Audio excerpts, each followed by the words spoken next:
A quiet evening in a glass penthouse overlooking San Francisco Bay turns violent when a millionaire's mistress walks in uninvited, rips the belt from her waist, and lashes it across the face of a pregnant woman who can barely stand.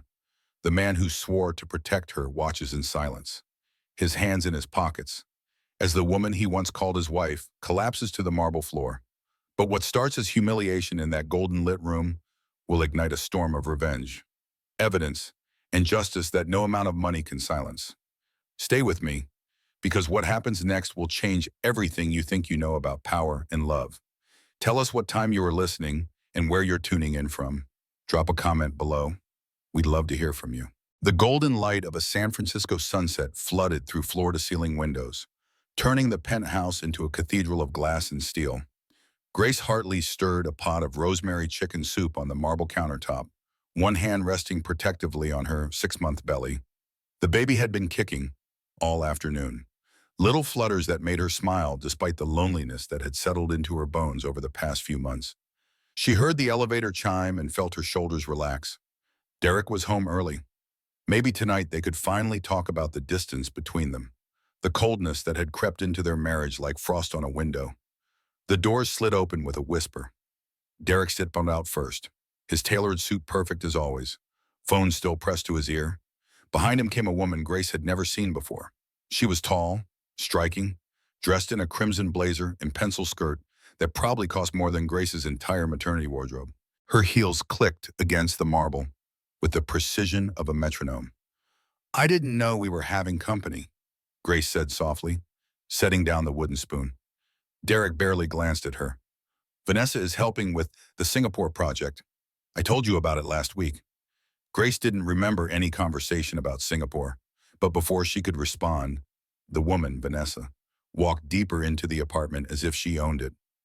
"So this is the famous Grace," Vanessa said, her voice smooth as honey laced with arsenic. "Derek's told me so much about you. All good things. I hope." Grace tried to smile, though something about the way Vanessa looked at her, like she was evaluating merchandise, made her stomach clench. Vanessa laughed, a bright sound that felt wrong in the quiet space. "He mentioned you gave up your marketing career. That must have been difficult, going from boardrooms to, well, this." She gestured vaguely at the pot of soup, at Grace's swollen belly, at the domestic scene before her. Grace felt heat rise to her cheeks. "I wanted to focus on starting our family." "How noble," Vanessa said. She trailed one manicured finger along the granite counter. "Though I can't imagine giving up everything I worked for. My identity, my independence, for what exactly? A man who spends 18 hours a day at the office anyway." "Vanessa, that's enough," Derek said, but his tone was mild, almost amused. Grace looked at her husband, waiting for him to defend her, to ask Vanessa to leave. Instead, he poured himself a glass of scotch from the bar cart. "I think maybe you should go," Grace said quietly, surprised by the steadiness in her own voice. Vanessa's smile widened. "Or what you'll call your husband." She turned to Derek with mock concern. "Oh, darling, your wife is trying to throw me out of your home." Derek sighed like a man dealing with two quarreling children. "Both of you need to calm down." "I am calm," Grace said. "I'm just asking for respect in my own home." "Your home," Vanessa's eyes glittered dangerously. "This penthouse was purchased with Derek's money, from Derek's company. You're just the decorator, sweetheart." The baby kicked hard, as if sensing Grace's rising distress. She placed both hands on her stomach, trying to breathe through the humiliation. That's when Vanessa reached down and slid the black leather belt from around her waist. The movement was casual, almost lazy, but Grace's entire body went cold. "What are you doing?" Grace whispered. Vanessa held the belt loosely in one hand, running it through her fingers like a snake. "You know what your problem is, Grace. You think this baby makes you untouchable. You think being pregnant gives you some kind of power." "Put that down," Grace said, backing toward the counter. The belt cracked through the air before Grace could move. Pain exploded across her cheek, hot and blinding. She stumbled backward, colliding with the stove. The pot of soup tipped, scalding liquid splashing across her arm and the marble floor. Grace cried out, clutching her burning skin. Through the tears blurring her vision, she looked at Derek, He stood by the window, glass in hand, watching, just watching. "Ethan, she hit me," Grace gasped. "I'm bleeding. The baby—" "Stop being dramatic," Derek said flatly. "You provoked her. You've been unstable for weeks. Grace, everyone's noticed." Vanessa moved closer, her voice dropping to a whisper only Grace could hear. "He doesn't love you anymore. He hasn't for a long time. Even this baby can't change that." The belt came down again, striking Grace's shoulder. She fell to her knees on the wet marble. One hand pressed to her stomach, the other braced against the floor. Hot soup mixed with blood from where the buckle had split her skin. "Get up," Derek ordered, his tone cold and clinical. "You're embarrassing yourself." Grace looked up at him through her tears. The man standing above her was a stranger. The sunset light behind him turned him into a silhouette, faceless and cruel. "How could you let her?" Grace whispered. Derek set down his glass with deliberate care. "You've made everything impossible. You used to understand my work. Now all you do is cry and complain." He adjusted his cufflinks. "Clean this mess up before it stains." Vanessa laughed softly as she walked back toward the elevator. "Don't worry, sweetheart. I'm sure the baby will look like him. That way you'll always have a reminder of what you lost." The elevator doors closed with a mechanical sigh. Grace stayed on the floor, the taste of blood in her mouth. The baby kicked again, stronger this time, as if demanding that she stay conscious, stay alive. She pressed her palm against her belly. "It's okay, little one," she whispered, though her voice cracked. "I've got you." Where Derek crossed the room, his shadow falling over her. For one desperate moment, she thought he might help her up. Instead, he picked up his jacket and keys. "I'm going out," he said. "You need to calm down." "Derek, please," she managed. "We need a doctor." He didn't look back. "You need rest, not drama." The door closed. The lock clicked. Grace dragged herself to the nearest chair, her arm throbbing where the belt had struck. A thin line of blood trickled down to her wrist, staining the silk of her maternity dress. Her phone lay on the counter. Screen cracked from when she'd knocked it to the floor. Outside, Detroit, the sun sank behind the Golden Gate Bridge, casting streaks of fire across the glass walls. The penthouse that had once felt like a dream now looked like a cage of light. Grace's gaze fell to the floor where her wedding ring lay, knocked loose in the chaos. The diamond caught the dying sunlight, scattering fragments of gold across the marble. She picked it up slowly, her fingers shaking. For a moment, she thought about putting it back on. Then she closed her hand around it instead, squeezing until her knuckles whitened. Blood from the cut on her arm dripped onto the ring. Somewhere deep inside, beneath the fear and humiliation, a spark ignited, small, quiet, but unstoppable. She wasn't sure what it meant yet, only that something inside her had changed forever. Morning came too soon. Grace woke on the living room sofa, still in her blood-stained dress, her arm wrapped in a kitchen towel that had soaked through during the night. Every muscle ached. The bruise on her shoulder had deepened to purple. Derek was already gone. A cold cup of coffee sat on the counter next to a note written in his precise handwriting, "See Dr. Price at 10. I've already called ahead." Grace stood slowly, testing her balance. The baby shifted inside her, a gentle reminder that she wasn't alone. She changed into clean clothes, covering the marks on her arms with a long-sleeved blouse despite the warm September morning. At 9:30, she reached for her wallet to call a car. Her credit cards were gone. She checked her purse, her desk drawer, the kitchen. Nothing. She tried her banking app. The screen displayed a message in stark black letters. "Account access temporarily suspended. Please contact your financial institution." Her hands trembled as she dialed Derek's office. His assistant, a woman named Margaret, answered with professional warmth. "Hi, Margaret. It's Grace. I need to speak with Derek. There's been some kind of mistake with my accounts." A pause. "Mrs. Hartley, Mr. Hartley is in meetings all morning, but he did mention you'd be calling. He said to tell you it is just a temporary security review. Nothing to worry about. When will they be reinstated?" Another pause. Longer this time. "I'm not sure. Well, he'll discuss it with you tonight." The line went dead. Grace stared at the phone, a cold dread settling in her chest. This wasn't a banking error. This was deliberate. She took the bus to Dr. Price's office, something she hadn't done in years. The medical building was one Derek's company had invested in, his name engraved on a bronze plaque in the lobby. Dr. Ellen Price greeted her with a smile that didn't quite reach her eyes. "Grace, how are you feeling today?" "I had an incident last night," Grace said carefully. "I was hit. I need you to document the injuries." Dr. Price's smile faltered. She glanced at her computer screen, then back at Grace. "Derek mentioned you've been under significant stress. Pregnancy can do that, especially in the third trimester. I'm 6 months, not third trimester, and I'm not stressed. I'm injured." Grace pushed up her sleeve, revealing the angry red welt from the belt buckle. Dr. Price examined it briefly, her expression neutral. "That looks like it could be from a fall. Have you been dizzy, lightheaded?" "No, I was struck with a belt." The doctor typed something into her computer. "Grace, I need to ask you some difficult questions. Have you been experiencing paranoid thoughts? Seeing things that might not be there? Feeling like people are conspiring against you?" Grace felt the ground shift beneath her. "What? No. Why would you ask that? Your husband called this morning. He's very concerned. He said you've been having episodes, accusing him of things, becoming aggressive." Dr. Price's voice softened with practiced sympathy. "It's not uncommon. Prenatal psychosis is rare, but it happens. The hormonal changes can. I don't have psychosis."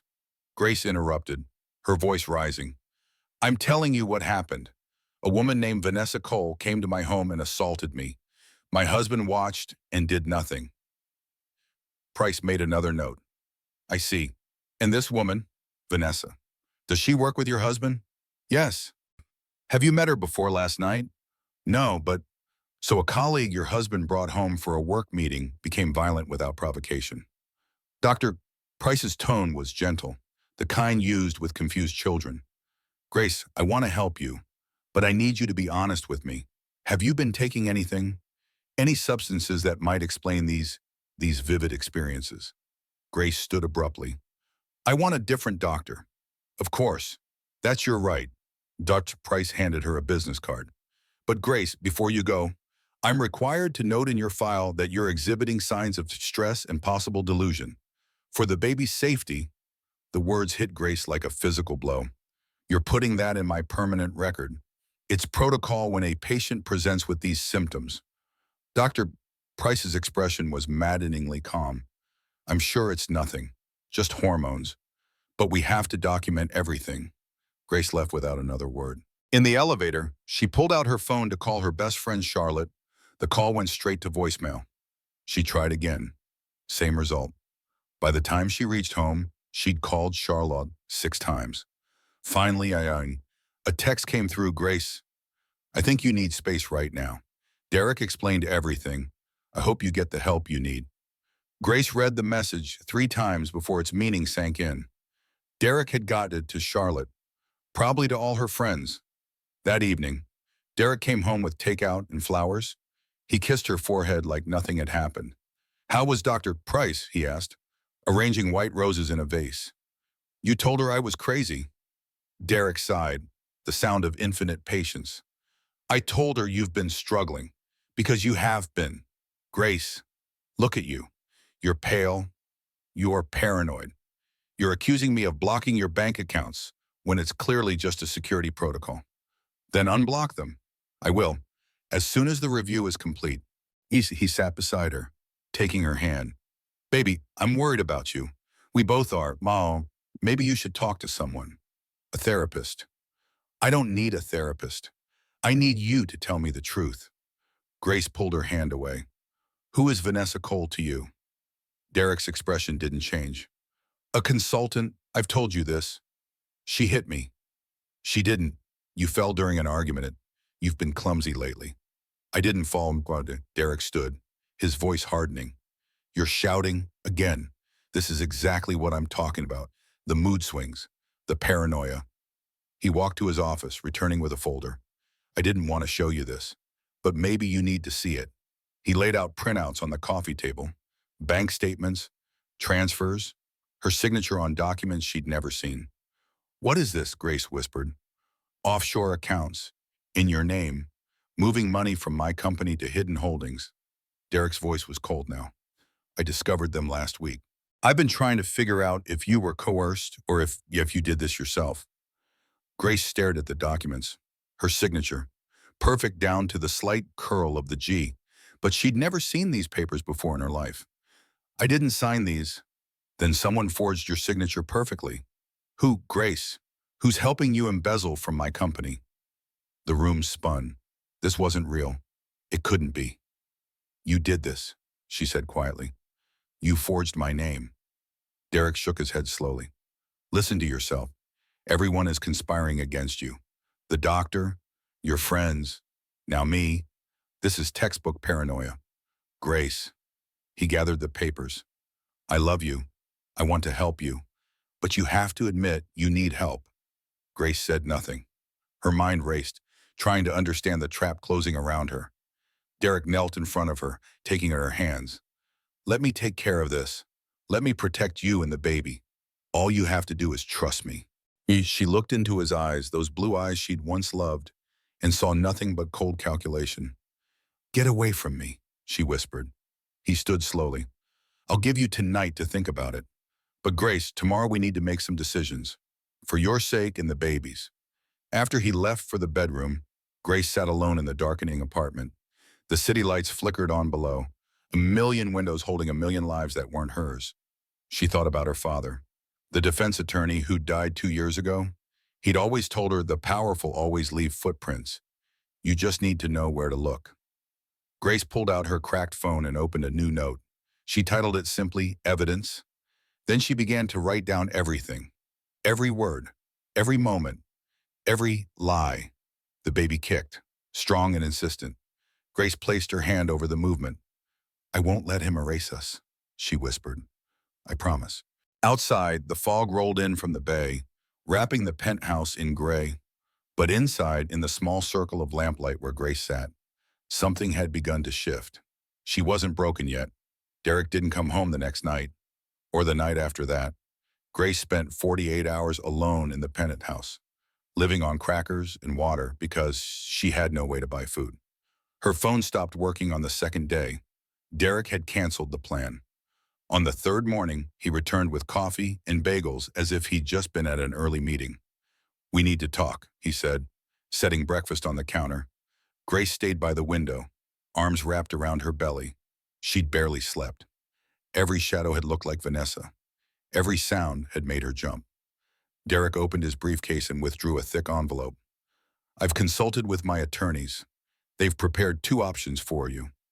He laid out the first document, a check, made out to Grace Hartley for $750,000. $750,000. Derek said. Tax-free, plus monthly allowance of $10,000 for 5 years. All you do is sign a non-disclosure agreement stating our marriage ended amicably. You'll admit you've been struggling with mental health issues. I'll take primary custody, but you'll have supervised visitation. Grace stared at the check.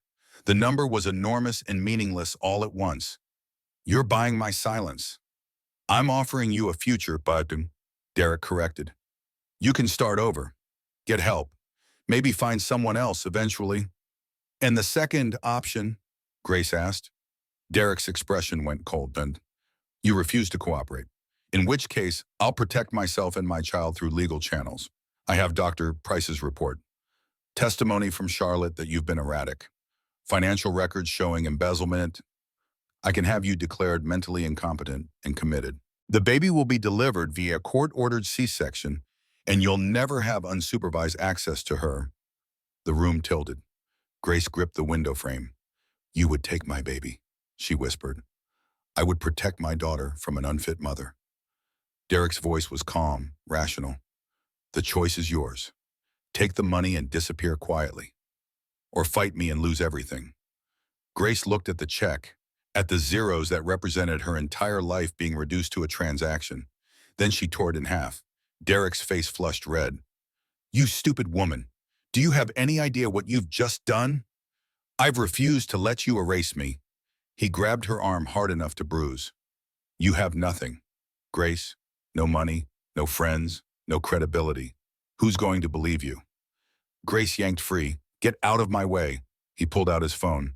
Yes, I need to report my wife as a potential danger to herself. She's 26 weeks pregnant and exhibiting signs of severe psychiatric distress. Derek, stop. A psychiatric evaluator will be here within the hour, he said after ending the call. You can cooperate, or you can be transported involuntarily. Grace grabbed her purse and ran for the elevator. Derek caught her arm again. Where exactly do you think you're going? You have no money, no car, no credit cards. The elevator doors opened. Grace stepped inside. If you leave, I'll have the police looking for you within an hour. Derek called. A mentally unstable pregnant woman, potentially dangerous. Then I better make sure they don't find me, Grace said. The doors closed. Grace's heart pounded. She had no plan, no money, no idea where to go. She walked through the financial district, through neighborhoods she'd only seen from car windows. Her feet ached. The baby pressed down with each step. As the sun set, Grace found herself at Cypress Lawn Cemetery. She hadn't meant to come here, but her feet had carried her to the one place that felt safe. Her father's grave sat beneath an oak tree. Thomas Hartley, beloved father and defender of justice. Grace sank to her knees on the grass. Dad, she whispered, I don't know what to do. He's going to take my baby. I don't know how to fight him. She remembered her father's last case, a young woman accused of embezzling. Everyone had thought she was guilty, but Thomas Hartley had kept digging and found the real embezzler, a CFO who'd been forging the woman's signature for years. Her father's voice echoed in memory. The powerful always leave footprints. You just need to know where to look.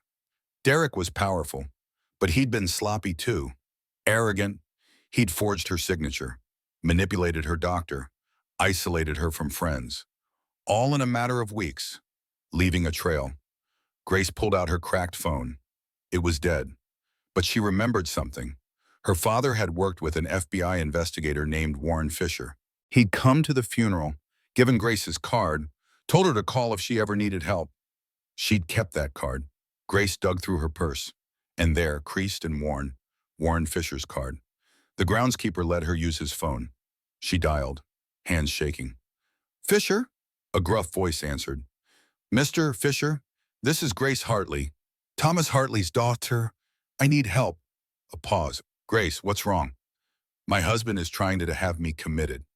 He's forged my signature on financial documents, manipulated my doctor, and I think he's planning to take my baby. Her voice broke. I know how this sounds, but I swear it's true. Another pause. Where are you, Cypress Lawn? My father's grave. Stay there. I'll be there in 20 minutes. Grace sank onto a bench, relief flooding through her. She placed both hands on her belly. Someone's coming, she whispered to the baby. Someone who might actually help us. Overhead, the first stars appeared in the darkening sky. Grace tilted her head back and breathed deeply, tasting fog and eucalyptus and the faint promise of hope. Warren Fisher's car pulled up to the cemetery gates exactly 20 minutes later. He was older than Grace remembered from the funeral, his gray hair thinner, his face lined with years of seeing the worst of humanity, but his eyes were sharp and kind as he helped her into the passenger seat. When did you last eat? He asked. Grace couldn't remember. Yesterday, maybe. Warren drove to a diner 3 blocks away. He ordered her soup and a sandwich while she sat in the booth, feeling surreal and disconnected from her own body. When the food arrived, she ate mechanically, barely tasting it. Tell me everything, Warren said. Start from the beginning.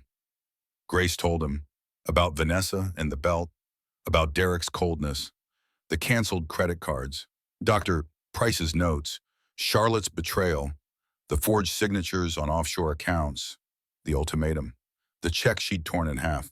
Warren listened without interrupting, occasionally making notes in a small leather notebook that looked like it had survived decades of investigations. When Grace finished, her voice hoarse, Warren sat back and studied her. Your husband made a critical mistake, he said finally. What mistake? He's thought of everything. He moved too fast. Warren tapped his pen against the notebook. Men like Derek Hartley, they build empires on patience, but this forging signatures, corrupting doctors, isolating you from friends, all in a few weeks. That's panic. That's someone who needs you gone quickly, which means there's something bigger he's hiding. Grace shook her head. Even if that's true, how does that help me? I have no money, no credibility, no proof of anything. Warren smiled, a cold expression that didn't reach his eyes. Grace, I spent 20 years investigating white-collar criminals for the FBI. I've seen men like your husband before. They think they're untouchable. They make elaborate plans, but they always leave evidence. He leaned forward. Your father was one of the best defense attorneys I ever worked with. You know why? Because he understood that every crime has a paper trail. Every lie requires a dozen more lies to support it. We just need to find the thread and pull. How? First, we get you somewhere safe. Then we start building a case. Warren's expression softened. I'm not going to lie to you. This won't be easy. Your husband has resources and connections, but he doesn't have the truth. And in my experience, truth is the most powerful weapon there is. Grace wanted to believe him, but exhaustion and fear had worn her down to nothing. Why are you helping me? She asked quietly. You don't owe me anything. Warren was silent for a long moment. My wife died 15 years ago. Car accident. They said she worked for a wealthy developer who was laundering money through his construction projects. She found out, planned to report it. 3 days later, her brakes failed on Highway 1. He stared at his coffee. I spent 2 years investigating, followed every lead, but he'd covered his tracks perfectly. Had judges in his pocket, cops on his payroll. I couldn't prove a thing. He looked at Grace. I won't let that happen to another woman. Not if I can help it. Grace felt tears sting her eyes. Thank you. Don't thank me yet. We have a lot of work to do. Warren signaled for the check. First stop, I have a safe house. My late wife's sister owns a small cottage in Sausalito. It's been empty since she moved to Portland. You'll stay there tonight. Derek will look for me. He said he'd call the police. Let him. You're an adult. You have every right to leave. And if he reports you as mentally unstable, that'll be on record. Another piece of evidence of his pattern of control. Warren stood, dropping cash on the table. Come on. We have a long night ahead of us. The cottage was small and smelled of cedar and old books. Warren made up the guest bed while Grace sat on the Warren sofa, her body finally starting to relax for the first time in days. Get some sleep, Warren said. Tomorrow we start surveillance. Grace blinked. Surveillance, Warren smiled again. That cold investigator's smile. You said Vanessa Cole assaulted you in your penthouse. That Derek watched and did nothing. That's conspiracy to commit assault. Potentially conspiracy to commit worse, depending on what we find. He pulled out a small metal case from his jacket. I'm going to need access to your apartment. When does Derek leave for work? Usually by 7. Good, I'll be there at 7:15. Warren opened his case, revealing tiny cameras and microphones, each no bigger than a button. These are FBI surplus, completely legal for private investigation in California, as long as they're installed in your own home. You still have a key. Grace nodded slowly, beginning to understand. We're going to record everything, Warren said. Every conversation, every threat, every piece of evidence Derek thinks is hidden. By the time we're done, we'll have enough to bury him. Grace felt something unfamiliar stir in her chest. It took her a moment to recognize it. Hope. What if he finds the camera cameras? He won't. These are designed to blend into smoke detectors, air vents, even electrical outlets. I've been installing them in corporate fraud cases for 2 decades. No one's ever spotted one. Warren closed the case. But Grace, you need to understand something. Once we start this, there's no going back. We'll be gathering evidence for a federal case. Fraud, assault, conspiracy. If we're successful, your husband will go to prison. If we fail, he'll destroy you. Are you ready for that? Grace thought about the belt cracking across her face, about Derek's cold eyes as he told her she was nothing, about the forged document that could send her to prison instead, about her baby, growing inside her, innocent and unaware of the war being fought for her future. I'm ready, Grace said. Warren extended his hand. Then we have a deal. Grace shook it, feeling the calluses of a man who'd spent his life fighting for justice. One more thing, Warren said. Everything we do from now on, we document every conversation, every piece of evidence, every move Derek makes. We're building a case that's airtight. That means you need to go back. Grace's stomach dropped. Back to the penthouse. You said Derek threatened to report you as unstable if you disappeared. So don't disappear. Go back tomorrow morning. Apologize. Tell him you were overwhelmed and went for a walk to clear your head.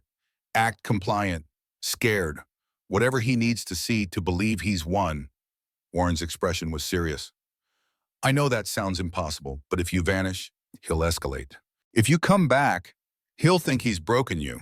And that's when people get sloppy. Grace closed her eyes. The thought of facing Derek again, of pretending to submit, made her physically ill. But Warren was right. Running only made her look guilty, unstable through all. Everything Derek was already telling people she was. I can do it, she said quietly. I know you can. Warren stood. Your father would be proud of you. Grace, he always said the bravest clients were the ones who faced their fear head on. After Warren left, Grace lay into the unfamiliar bed, listening to the wind rustle through the trees outside. Her phone was dead. She had no way to contact anyone, no way to let anyone know where she was. For the first time in days, that felt like freedom. She placed her hands on her belly, feeling the baby's gentle movements. Tomorrow we start fighting back, she whispered. Tomorrow we become dangerous. The baby kicked in response, a tiny flutter of agreement. Grace closed her eyes and, for the first time in weeks, slept without nightmares. Grace returned to the penthouse at 6 in the morning, using the keys she'd kept hidden in her coat pocket. The apartment was silent. Derek's bedroom door was closed. She moved quietly to the guest room and lay down, still fully dressed, waiting. At 7, she heard Derek's alarm, footsteps, the shower running, the smell of coffee from the automatic maker. At 7:20, he knocked on the guest room door. Grace, are you in there? She opened it slowly, keeping her eyes down. I'm sorry, I shouldn't have run. Derek studied her, suspicion clear in his face. Where did you go? I walked. I needed air. Then I found a church and slept in a pew. The lie came easier than she expected. I've been thinking about what you said, about getting help. Derek's expression shifted slightly, not quite relief, but something close to satisfaction. That's good, Grace. That's really good. We can start today. I'll call Dr. Price, arrange for a proper evaluation. Okay, Grace said quietly. Whatever you think is best. He touched her shoulder, a gesture that might have looked affectionate to anyone watching, but felt like ownership.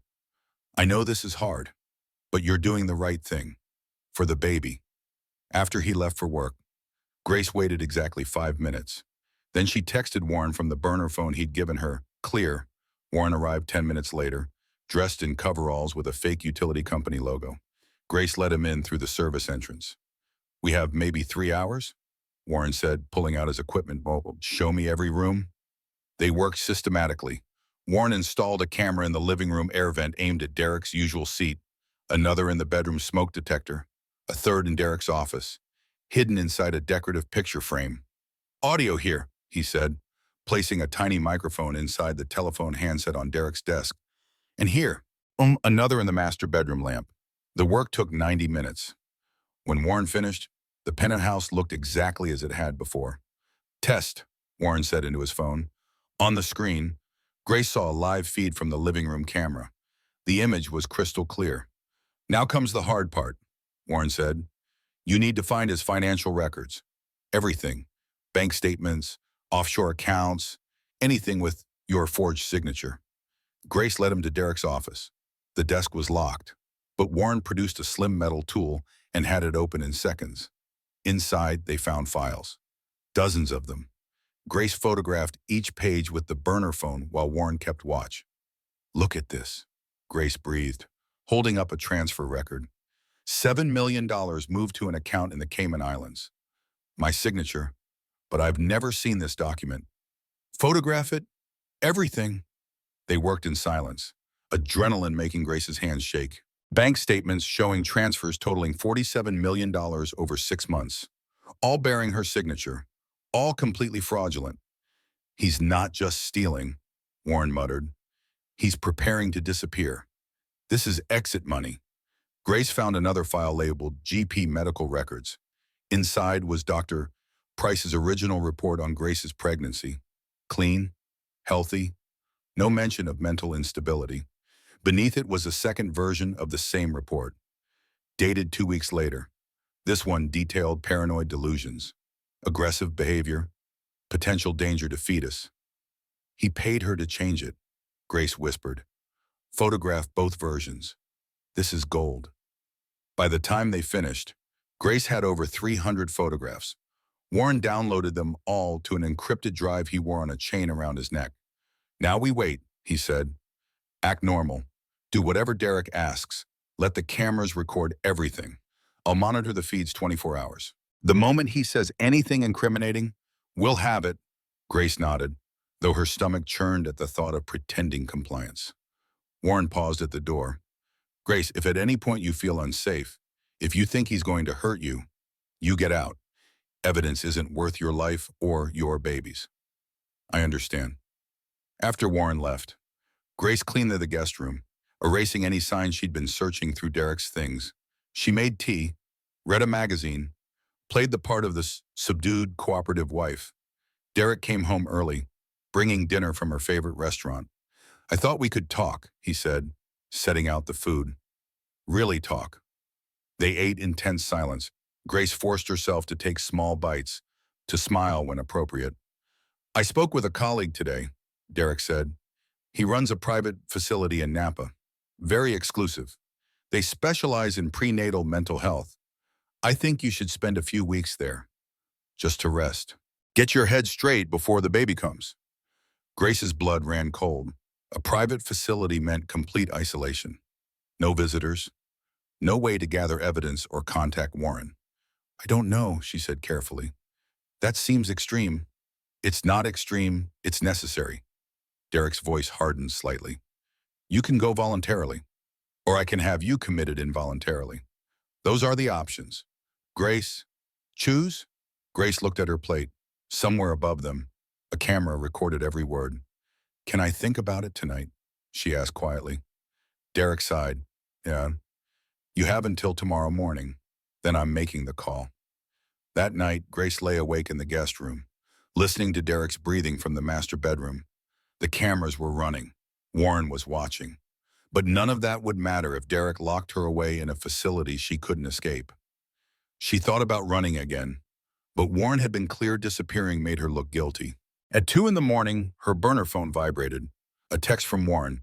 Stay strong, we're getting close. Just need one more piece. Grace typed back. What piece? Confession. Him admitting what he's done. Then we can move. Grace stared at the ceiling, mind racing. How could she get Derek to confess when he was so careful, so controlled? Then she remembered something. Derek had always been vain, arrogant. He loved to explain how clever he was, how he'd outsmarted everyone. She just needed to make him feel safe enough to brag. The next morning, Grace walked into the kitchen where Derek was making coffee. She'd rehearsed what she needed to say. I'll go to the facility, she said.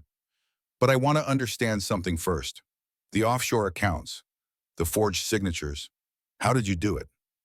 How did you make it look so real? Derek turned, surprise flickering across his face. Then slowly he smiled. You really want to know?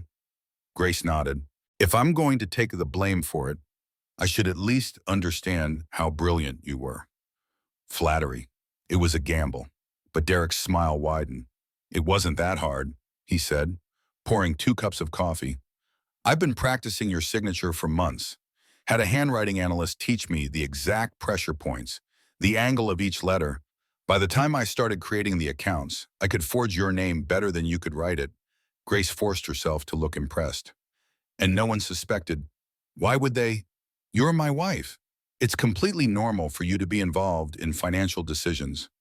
Derek leaned against the counter, warming to his subject. The beauty of it is, even if someone did investigate, all the evidence points to you, your signature, your supposed mental instability. You're the perfect scapegoat. What about Dr. Price? How did you convince her? Derek laughed. Convince her, Grace. I paid her $250,000 to alter your medical records. She has student loans and a gambling problem. She would have done it for half that. Grace kept her expression neutral, though triumph surged through her. And Vanessa, is she part of this too? Vanessa is an asset, Derek said dismissively. She helps when needed, but this is my operation. My plan. He moved closer, his voice dropping. The truth is, Grace, you were always temporary. A placeholder until I built the company to the point where I didn't need the family man image anymore. The baby complicated things, but not insurmountably. Once you're committed, I'll have full custody. The money will be safely offshore, and you'll be exactly where you belong, invisible. Grace met his eyes. So I never meant anything to you. You meant exactly what I needed you to mean at the time, Derek said. Nothing more. Grace nodded slowly. Thank you for being honest. Derek looked surprised. You're taking this well. What choice do I have? Grace stood. When do I leave for the facility? This afternoon. I've already made the arrangements. Grace walked to the guest room and closed the door. Her hands were shaking so badly she could barely hold the burner phone. She texted Warren, got it. He confessed to everything. The response came immediately. Recording clear. I'm calling FBI now. Stay there. Help is coming. Grace sat on the bed, her heart pounding. She'd done it. She got in Derek to incriminate himself on camera. Now she just had to survive until help arrived. Grace packed a small bag, moving slowly, buying time. Through the bedroom door, she could hear Derek on the phone, making final arrangements for her transport to the facility. Yes, this afternoon. She's compliant now, but that could change. I need a secure transfer. A pause. No visitors. Complete isolation until after the birth. Then we'll reassess. Grace's hands clenched around the shirt she was folding. Warren had said help was coming. But when? How long did she have? She glanced at the burner phone. No new messages. She checked the time, 11:30. Derek had said the transport would arrive at 1:90 minutes. Grace finished packing, then sat on the bed, forcing herself to breathe evenly. The baby had been quiet all morning, as if sensing the tension in Grace's body. At noon, the doorbell rang. Grace froze. Too early for the transport, unless Derek had moved up the timeline. She crept to the guest room door and opened it a crack. Voices in the living room. Derek's and a woman's. Vanessa. She's being very accommodating, Derek was saying, almost suspiciously so. Maybe she's finally broken, Vanessa replied. Grace could hear the click of her heels on the marble floor. Or maybe she's planning something. Like what? She has no resources, no allies, even her father's dead. Vanessa laughed. Still, I don't trust it. Women like Grace don't give up that easily. They scheme. Let her scheme, Derek said dismissively. In 3 hours, she'll be locked in a facility in Napa. By the time the baby's born, she'll have been diagnosed with severe postpartum psychosis. No court will give her custody. Grace's stomach turned. She texted Warren, change timeline. They suspect something. Transport coming at 1. The response was immediate. FBI en route. ETA 40 minutes. Stall if possible. 40 minutes. Grace had to keep Derek from sending her away for 40 more minutes. She stepped out of the guest room, bag in hand. Derek and Vanessa turned to look at her. I'm ready, Grace said quietly. Vanessa's eyes narrowed. You look well rested, almost peaceful. I've accepted what's happening, Grace said. Fighting doesn't help. You win. Derek studied her. That's very mature of you. Grace, I just have one request before I go. Grace forced her voice to stay steady. Can I see the nursery one last time? I've been working on it for months? I'd like to say goodbye. Derek glanced at Vanessa, who shrugged. Fine, you have 10 minutes. Grace walked to the small room at the end of the hall that she'd spent weeks preparing. Soft yellow walls, white crib with a mobile of clouds and stars. Shelves full of books she'd never read to her daughter. She sat in the rocking chair, placing both hands on her belly. The baby kicked, strong and insistent. I'm sorry, Grace whispered. I'm so sorry this is happening, but I promise you, I'm not giving up. Not ever. Behind her, Vanessa appeared in the doorway. Touching. Really? But your time's up. I thought I had 10 minutes. I changed my mind. Vanessa smiled that cold smile. You know, Grace, I almost feel bad for you. Derek's brilliant. He thinks of everything. But me, I'm the one who suggested the belt. I'm the one who told him how satisfying it would be to watch you break. Grace stood slowly. Why do you hate me? I never did anything to you. You had what I wanted. The name, the status, the ring. Vanessa held up her left hand, and Grace saw it, a diamond ring identical to her own. Derek gave me this last week. After you're gone, I'll be Mrs. Hartley. Your daughter will call me Mom. Rage, hot and pure, flooded through Grace, but she forced herself to stay calm. Derek must really love you, Vanessa laughed. Love, please. Derek doesn't love anyone but himself. But that's fine. I don't need love. I need access to his money. So you're using him too? Of course. You think I actually enjoy playing second fiddle to a whining pregnant woman? This was always about the payout. Vanessa leaned closer. The difference between you and me, Grace, is that I'm smart enough to win. A car horn sounded outside. Both women turned. The transport, Derek called from the living room. Grace, time to go. Grace walked past Vanessa, her heart sinking. 40 minutes hadn't passed. The FBI wasn't here yet.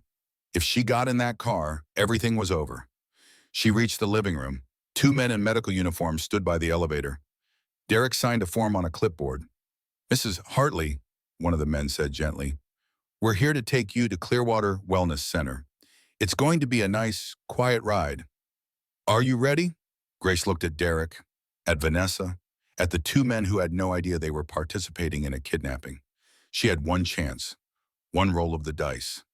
Actually, I'm not going, Grace said clearly. Derek's head snapped toward her. Excuse me. I said I'm not going. I'm not unstable. I'm not a danger to myself or my baby. And you can't force me into a psychiatric facility without a court order. Grace looked at the medical transport workers. Check your paperwork. Did Derek provide a court-ordered commitment form? The men glanced at each other. Sir, we were told this was voluntary. It is voluntary, Derek said smoothly. My wife is confused. She agreed to go. I changed my mind, Grace said. And as an adult with no court order against me, I have that right. One of the transport workers shifted uncomfortably. Sir, if she's refusing, we can't force her, not without proper documentation. Derek's face flushed red. She's mentally ill. She doesn't know what she's saying. Then you'll need to petition the court, the worker said. We'll come back when you have the legal paperwork. Derek pulled out his phone. I'll call my attorney right now. Good, Grace said. Call him. Call the police too. Tell them your sane, healthy wife is refusing to be imprisoned. Vanessa grabbed Derek's arm. This is wrong. Something's wrong. She's too calm. Derek stared at Grace, and for the first time, she saw uncertainty in his eyes. What are you playing at? Nothing, I'm just standing up for myself. Grace walked to the window, her back to the room, praying the FBI would arrive before Derek did something desperate. The transport workers left, apologizing. The elevator doors closed behind them. The penthouse fell silent. Then Derek moved, fast as a snake. He grabbed Grace's arm and slammed her against the window. The glass shook from the impact. What did you do? He hissed. Who did you talk to? No one. Grace gasped. Let go. You're hurting me. Good. I want to hurt you. Derek's grip tightened. You've been very clever. Grace? Too clever. What are you hiding? Vanessa pulled out her phone. Well, I'm calling the police. We'll tell them she attacked you. That'll get her committed. Don't, Derek snapped. Not yet. Not until I know what she's done. He dragged Grace to his office, threw her into a chair. Start talking. Now. Grace's mind raced. The FBI was coming. Warren was watching through the cameras. She just needed to keep Derek talking. You want to know what I've done, Grace said. I've documented everything. The forged signatures, Dr. Price's payoff, Vanessa's assault, your confession this morning. All of it. Derek went very still. You're bluffing. Am I? Grace met his eyes. You've been so focused on controlling me that you didn't notice the cameras, the audio recordings. The evidence that's been uploading to a secure server for the past 2 weeks. Derek's face drained of color. He spun, searching the room. His eyes landed on the picture frame. He crossed to it, yanked it off the wall, and smashed it on the floor. The tiny camera tumbled out. You, Derek breathed. You've been recording me. For weeks, Grace said. Every threat, every every crime. Vanessa backed toward the elevator. I'm leaving. This is your mess. Derek, you're not going anywhere, Derek snarled. He pulled out his phone. I'm calling my contacts at SFPD. They'll bury this. Bury you. Grace stood. Go ahead. Call them. By the time they arrive, the FBI will be here too. Derek froze. The FBI, financial fraud across state lines is a federal crime, Grace said, her voice steady despite the fear coursing through her. So is conspiracy. An attempted murder of a pregnant woman, that's going to make national news. Derek stared at her, and Grace saw the moment he understood. Really understood. He'd lost. Then his expression changed to something worse. Desperate rage. If I'm going down, he said quietly, you're coming with me. He lunged at her. Grace tried to run, but he caught her, his hands closing around her throat. Vanessa screamed. Grace clawed at Derek's hands, unable to breathe. Black spots danced across her vision. The baby kicked frantically inside her. Then the elevator doors exploded open. FBI, hands in the air now. Derek's hands released. Grace collapsed to the floor, gasping. Through tear-blurred eyes, she saw men in tactical gear swarming the penthouse. Warren knelt beside her. You're okay, you're safe. It's over. Grace couldn't speak, could only breathe and feel the baby still moving inside her. Still alive. Derek was face down on the marble, hands cuffed behind his back. Vanessa stood frozen against the wall, an agent reading her rights. Grace Hartley, a woman in an FBI jacket, approached. I'm Special Agent Sullivan. Are you injured? Do you need medical attention? Grace nodded, touching her throat. It hurt to swallow.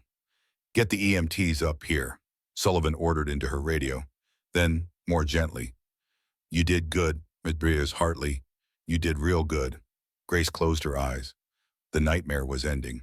Finally, Grace woke in a hospital bed, fluorescent lights too bright above her. For a disoriented moment, she thought she was back in Derek's trap, about to be drugged and shipped to the facility.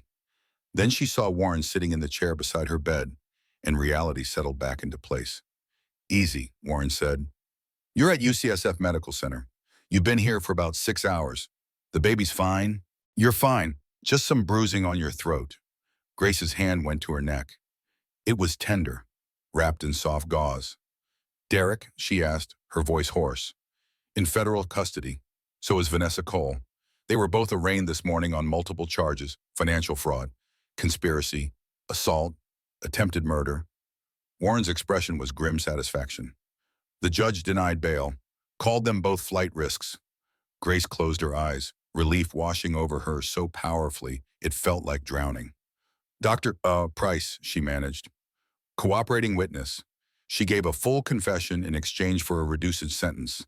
Testified that Derek paid her $250,000 to falsify your medical records. Warren leaned forward. Grace, the evidence we gathered, combined with her testimony, it's airtight. The prosecutor says this is the strongest case she's seen in years. A nurse entered with a clipboard. Mrs. Hartley, how are you feeling? Any contractions cramping? Grace did a mental inventory. No, the baby's moving normally.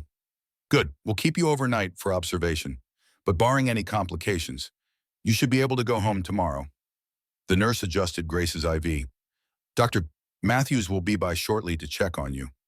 After the nurse left, Grace looked at Warren. I don't have a home. Derek's penthouse. I can't go back there. Actually, you can. Warren pulled out a legal document. The FBI seized Derek's assets pending trial.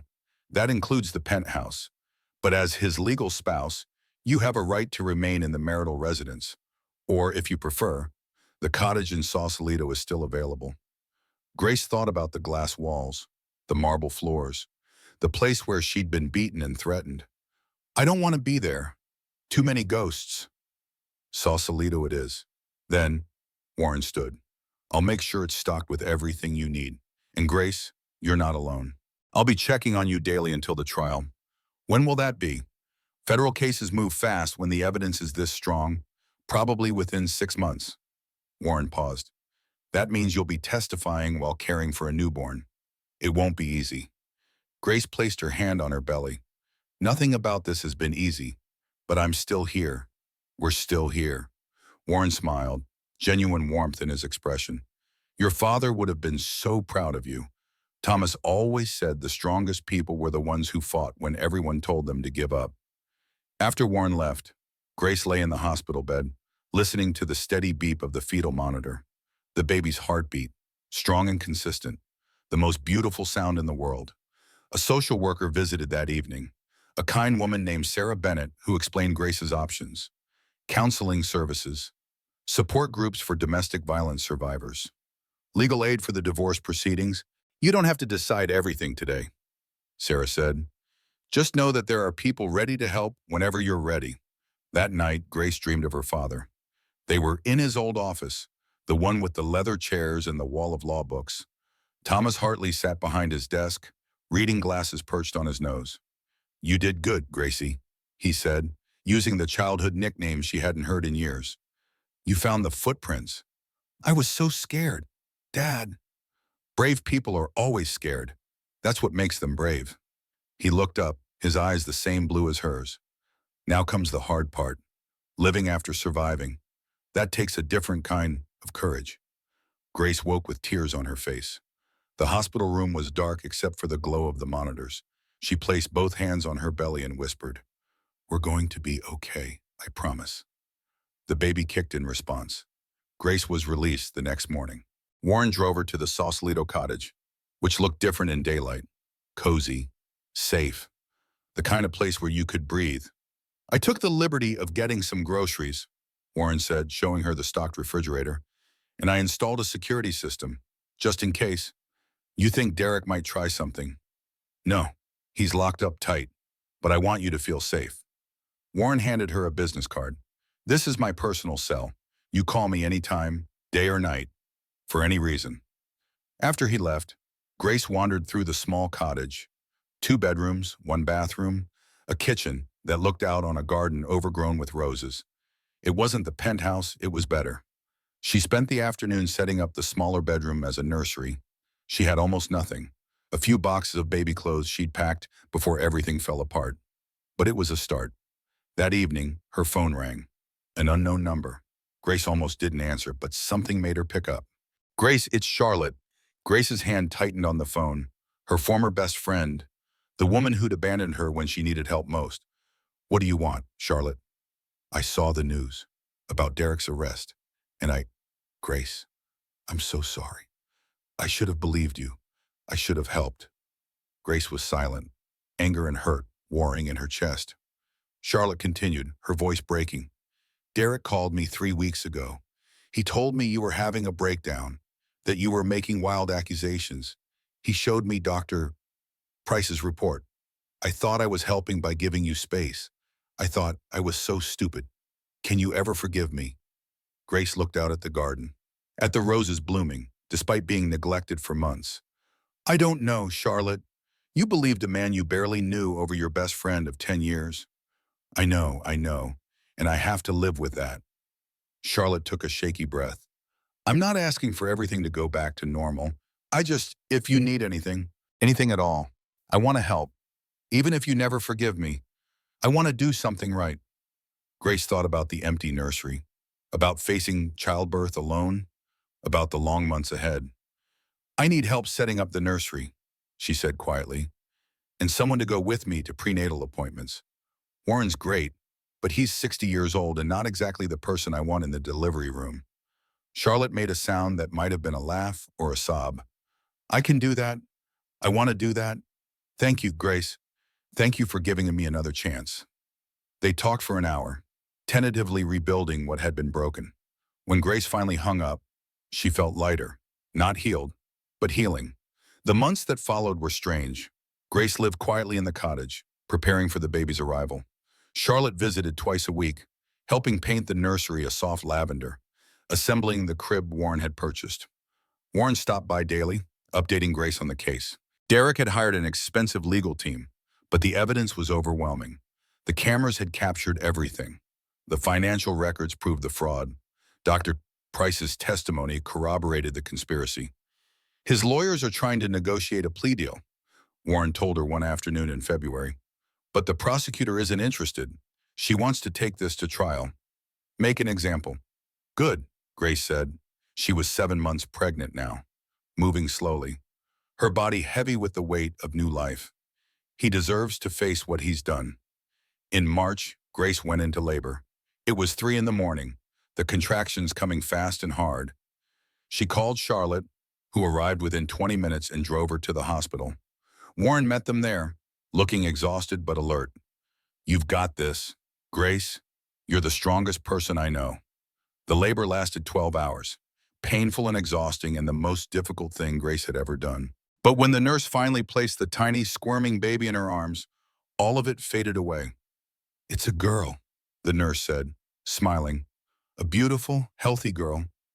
Grace looked down at her daughter's perfect face, at the tiny fingers that gripped her thumb with surprising strength. Harper, she whispered. Harper Rose Hartley. Charlotte stood beside the bed, tears streaming down her face. She's perfect. Grace, absolutely perfect. Warren hung back, but Grace saw him wipe his eyes quickly when he thought no one was looking. That night, when Grace held Harper in the hospital bed and watching her sleep. This tiny person who'd survived everything Grace had survived, who'd been there through all of it, growing stronger even as the world tried to destroy them both. You're my miracle, Grace whispered. My little fighter. And I'm going to make sure you grow up in a world where you never have to be as scared as I was. Harper made a small sound, her hand curling against Grace's chest, right over her heart. The trial began on a warm day in May when Harper was 6 weeks old. Grace stood outside the federal courthouse, the baby carrier strapped to her chest, and looked up at the imposing granite building. You ready? Warren asked beside her. Grace adjusted Harper's sun hat. As ready as I'll ever be. The courtroom was packed. Journalists filled the gallery, cameras waiting outside for any glimpse of the disgraced tech billionaire and his mistress. Grace had to walk past them all, past the whispers and the stares, to reach the witness stand. Derek sat at the defense table in an expensive suit, looking thinner but still arrogant. Vanessa sat separately, her own team of lawyers surrounding her. Neither looked at Grace as she passed. The federal prosecutor was a woman named Margaret Foster, sharp-eyed and relentless. She'd explained to Grace that this case was about more than one woman's suffering. It was about holding powerful men accountable. The evidence will show, Foster began in her opening statement, that Derek Hartley engaged in a systematic campaign of fraud, manipulation, and violence against his pregnant wife, that he forged her signature to steal $47 million, that he paid doctors to falsify medical records, that he conspired with his mistress, Vanessa Cole, to have Grace Hartley committed to a psychiatric facility so he could seize full control of both his daughter and his ill-gotten fortune. The defense attorney, an older man named James Mitchell, countered that Grace was a troubled woman who'd fabricated an elaborate story to cover her own criminal activities. But then the evidence came, video after video from the hidden cameras. Derek's voice, cold and clear. You were always temporary, a placeholder. Audio of him instructing Dr. Price, add more psychosis symptoms to her chart, make it convincing. The forged signatures, analyzed by FBI handwriting experts who testified that Derek had practiced Grace's signature hundreds of times. Dr. Price herself took the stand, hands shaking as she admitted to accepting the bribe. I knew it was wrong, she said, crying. But I had debts. I don't know what I thought. I'm sorry. When it was Grace's turn to testify, she handed Harper to Charlotte in the front row and walked to the stand. She placed her hand on the Bible and swore to tell the truth. Foster asked her to describe the night Vanessa had struck her with the belt. Grace spoke clearly, looking directly at the jury. I was making soup. I was 6 months pregnant. Derek came home with a woman I'd never met. She called me pathetic, said I'd given up my identity. Then she took her belt and hit me across the face. What did your husband do? He watched. He told me I'd provoked her. Then he told me to clean up the mess before it stained the marble. A woman on the jury wiped her eyes. Foster showed the jury the photograph Warren had taken of Grace's injuries, the bruise on her shoulder, the split skin on her arm. Did you go to the police? No, that's. Derek had already started telling people I was unstable. I was afraid no one would believe me. What changed? Grace looked at Warren in the gallery. I met someone who did believe me, who helped me find the truth. The defense attorney cross-examined her aggressively, trying to make her seem calculating and vindictive. But Grace remained calm, answering each question with simple facts. Isn't it true, Mrs. Hartley, that you were angry your husband was successful while you'd given up your career? No, I was happy to focus on our family. Isn't it true that you created this elaborate scheme to frame your husband for crimes he didn't commit? No, I documented crimes he did commit. The trial lasted 3 weeks. Expert after expert testified.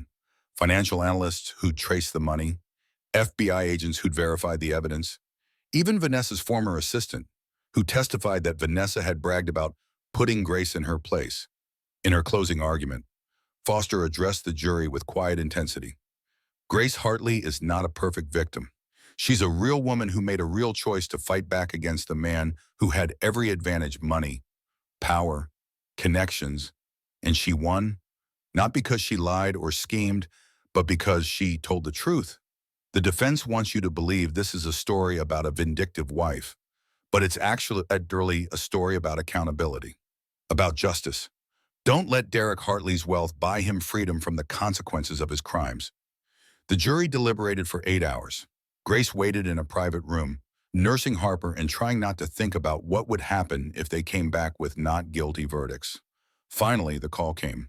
The jury had reached a decision. Grace returned to the courtroom, Harper sleeping against her chest. The jury foreman stood, holding a piece of paper.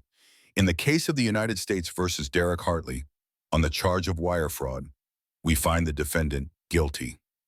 Grace's knees almost gave out.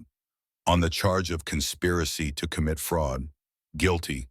On the charge of assault, guilty. On the charge of attempted murder, guilty. Derek's face went white. His lawyers immediately began conferring. But it was over. Everyone in the courtroom knew it was over. The foreman continued, reading guilty verdicts on all 17 counts. When he finished, Judge Margaret Coleman addressed Derek directly. Mr. Hartley, you used your wealth and position to terrorize your pregnant wife. You stole millions of dollars. You corrupted professionals who were meant to help vulnerable people. This court finds your actions reprehensible. She paused. Sentencing will be in 2 weeks, but I want you to understand you will be spending a significant portion of your life in federal prison. Vanessa's verdict came next, guilty on conspiracy charges and assault. Her lawyer tried to argue she'd been manipulated by Derek, but the evidence showed she'd been an eager participant. Outside the courthouse, reporters swarmed. Grace gave a brief statement, written by Warren.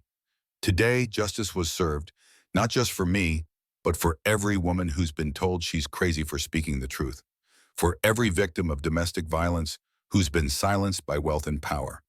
I want to thank the FBI, the prosecutors, and everyone who believed in me. She touched Harper's head gently. This little girl's going to grow up knowing that truth matters, that courage matters, and that no amount of money can buy escape from accountability. The sentencing hearing 2 weeks later was brief. Derek received 25 years. Vanessa got 18, Dr. Price received 5 years and permanent revocation of her medical license. As the judge read the sentences, Derek finally looked at Grace. She met his eyes steadily.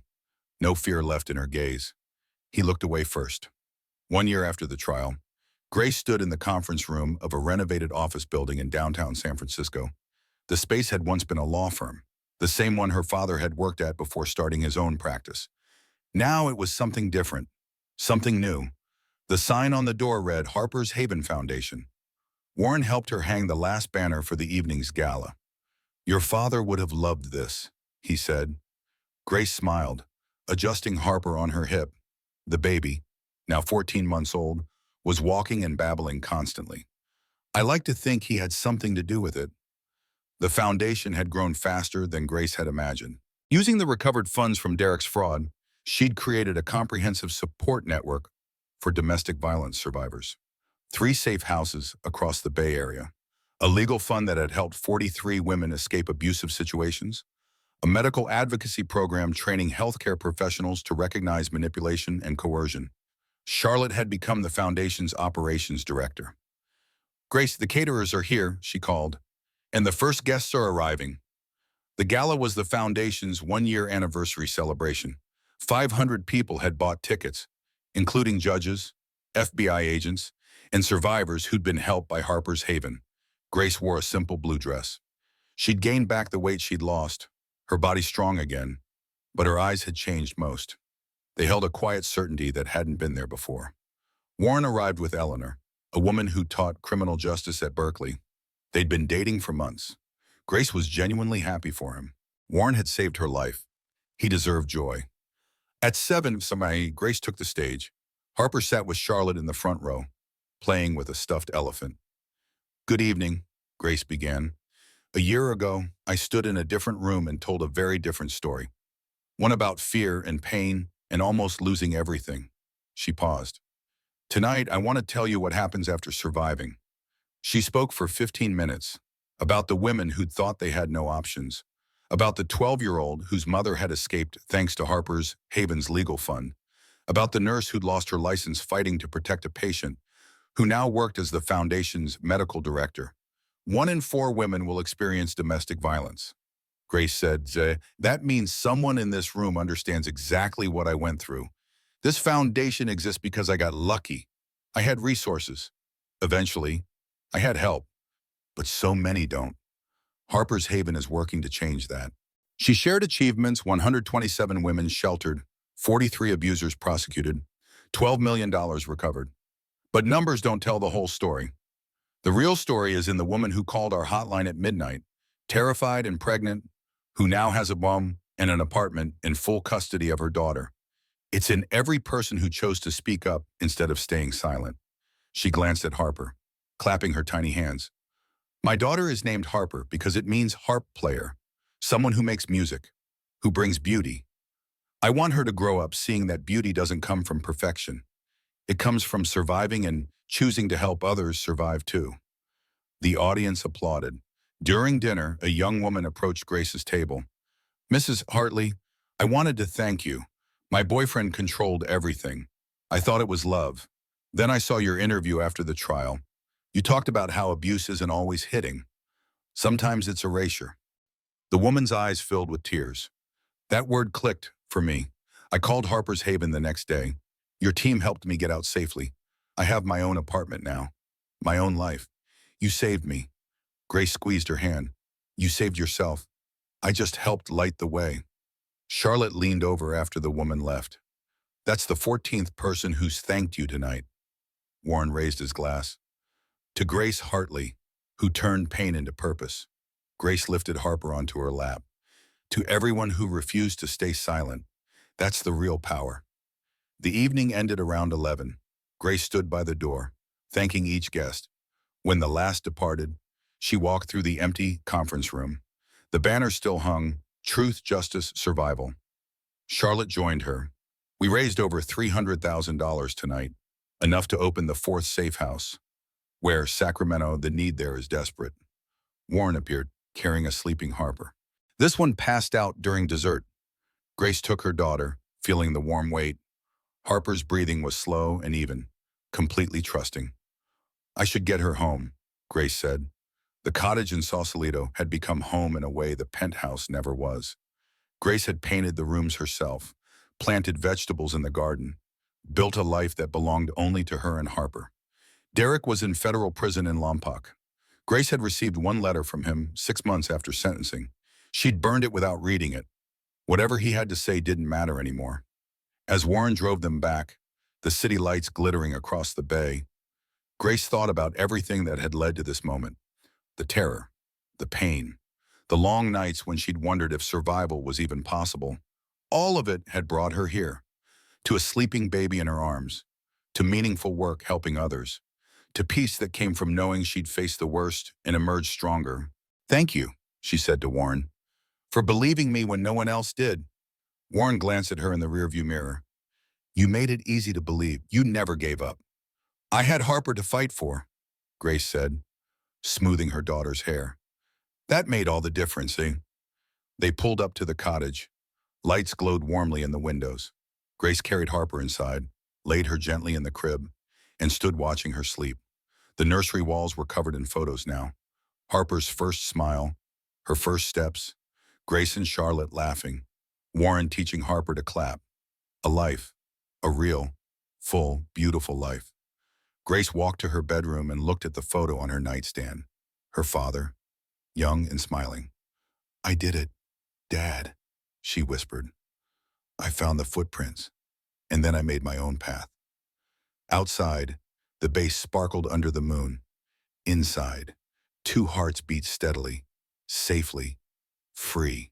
2 years after the trial, Grace stood before 2,000 people at the San Francisco Convention Center. Harper, now 3 years old, sat in the front row with Charlotte, coloring in a Wonder Woman book. The annual Voices Reborn conference had become Harper's Haven Foundation's signature event. Survivors, advocates, and policymakers gathered to share strategies and hope. Grace waited backstage, reviewing her speech, but she didn't need notes. The words came from somewhere deeper than memory. "Please welcome Grace Hartley, founder of Harper's Haven Foundation," the moderator announced. The applause was thunderous. Grace walked into the spotlight, her blue dress simple and professional. The frightened woman who'd knelt on a marble floor was gone. In her place stood someone forged in fire and emerged unbreakable. "3 years ago, I didn't know if I would survive the week," Grace began. "I'd been beaten, isolated, gaslit. My husband had stolen millions using my forged signature and was planning to have me declared insane." She paused. "Every system that should have protected me had failed. But I had one thing my abuser couldn't take: the truth." The audience listened intently. "And I had one person who believed truth mattered more than money." Grace gestured to Warren. "Warren Fisher helped me gather evidence. We documented every lie, every threat, every crime. The trial was brutal, but the jury chose truth." She clicked to the next slide, showing Harper's Haven statistics. "Since then, we've helped 347 women escape abuse. We've recovered 30 million in stolen assets. We've partnered with 82 hospitals to train staff on recognizing coercive control, and we've successfully lobbied for new legislation making financial fraud against a domestic partner a felony." Applause filled the hall. But the work continues every day. Women contact our hotline. They're scared and isolated. "You know what I tell them?" Grace leaned forward. "Belief isn't something you wait for. It's something you create by documenting truth, finding allies, and refusing to accept the story your abuser writes about you." She shared brief stories of 3 survivors who'd used Harper's Haven's resources, then revealed expansion plans for 6 new safe houses and a legal fellowship program. Grace glanced at Harper, watching with wide eyes. "My daughter is 3. She doesn't remember the penthouse or the trial. What she'll remember is growing up where truth was valued and courage was modeled." Her voice softened. Harper asked why I work so much. I told her some mommies are still scared, and I'm helping them be brave. She said, "Then I'll help too. I'll draw them pictures." We have a wall covered in Harper's rainbows and hearts. Even a 3-year-old understands that healing comes from community. Grace showed the final slide, a phoenix rising from flames. The phoenix doesn't rise because it's stronger than fire. It rises because it chooses to. Giving up is easier, but rising is worth it. She looked at the audience. "Every person here has faced fire, but you're here. You chose to rise. That daily decision to keep fighting changes the world." She closed her laptop. "I'm just a woman who survived and decided survival wasn't enough. I wanted meaning. I wanted my pain to count for something." Her eyes swept the crowd. "Your pain counts. Your story matters. Your voice has the power to save lives." The standing ovation lasted 3 minutes. Afterward, a journalist asked about Derek's recent parole denial. "Relief, mostly," Grace said, "but also sadness for the waste. Derek had everything. He could have done good. Instead, he chose cruelty. That's the real tragedy." "Do you worry about retaliation when he's released?" "He won't be released for 20 years. By then, Harper will be an adult, and I'll have spent 2 decades building systems to protect women like me. If he comes after me, then He'll find I'm much stronger now. What would you say to women currently in abusive situations? Grace looked at the camera. Document everything, every text, threat, bruise. Create a secret email and send yourself evidence. Reach out to organizations like Harper's Haven. We believe you. And most importantly, you're not crazy. If someone makes you feel crazy, that's a sign you're seeing clearly and they're trying to blind you. Later, driving home with Harper chattering in the back seat, Grace thought about her journey from victim to survivor to advocate. Each step had been necessary. Each scar had taught something vital. The cottage came into view, windows glowing warmly. Grace had bought it outright with money from Derek's liquidated assets. It was hers, truly hers. Harper ran inside to her toy box.